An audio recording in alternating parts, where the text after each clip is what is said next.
The United Nations has named some ambassadors UN messengers of peace. George Clooney is one, so is Stevie Wonder, but they seem to be profiling Leonardo DiCaprio. And Gina is here. Do you feel safer? I do. You know, Leonardo DiCaprio, above all people in this world, will protect us. King of the world. Yes, king of the world. I'm the king of the world. Well, apparently he's king of the UN, at least for now. Well, here's the thing that I don't understand. Leonardo DiCaprio was named the UN Messenger of Peace, yes. But the first thing he's going to participate in looks like basically an environmentalist rally. So why isn't he the UN messenger of environmentalism? I mean, if it's for peace, let's send him over to talk to ISIS and see what he can do. Okay, well, messengers of peace, for those people who don't know, are messengers of various different causes. So they're people that have causes that they're particularly passionate about and are also well-known people, it seems, although there is, you know, a Holocaust survivor on there who is also an author. So it's not just the big-time Hollywood celebrities, although there are a lot of them, but essentially his cause has always been the environment and climate change, and for a long time he's had the Leonardo DiCaprio Foundation that saves animals and rainforests, that sort of thing. Well, from Calgary, Cody Battershills joins us now. This gives Leonardo DiCaprio an even bigger forum and megaphone, I suppose, to take on the oil industry.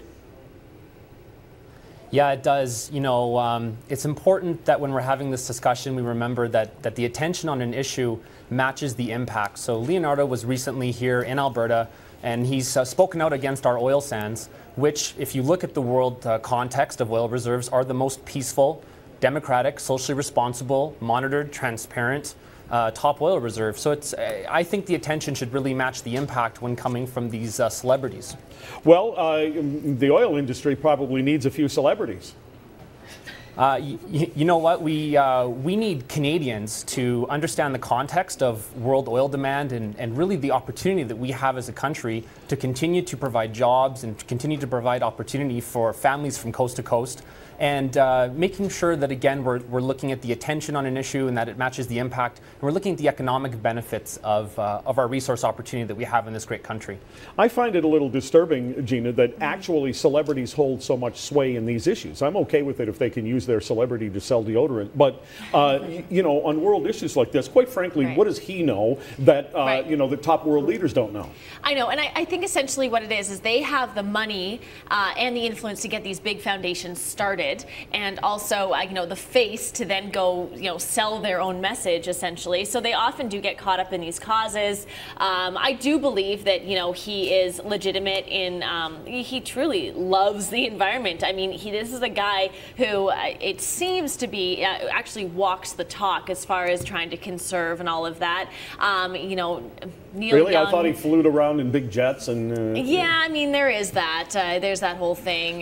Then we had Neil Young as well, of course, speaking out against the oil sands. So this is definitely a similar situation. I know the Canadian Association of Petroleum Producers, none too pleased, calling this just a fad. And it is always kind of a fad when these celebrities do this. But Cody, when you take on these big celebrities, I mean, we can talk as much as we want about George Clooney or Leonardo DiCaprio, but realistically, they are given this this honor, UN Messenger of Peace. So Canada's oil industry is really actually fighting the UN.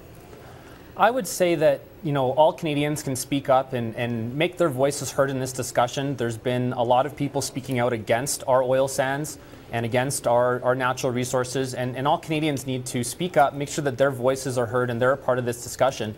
If we're talking about peace, you know, we were just talking about Iraq, and there's a lot of places in the world that produce a lot of oil and produce a lot of resources. We have a great environmental record. There's actually 6 countries whose oil production has higher greenhouse gas emissions than the oil sands. And I would like Leo to make sure that the attention is matches the impact. And I wonder if he's going to visit those places when he's not on his yacht or on his jumbo jet or on his you know, doing what Leo does. Cody and Gina, thanks so much. Okay, thanks so much. Thanks. Thank you very much.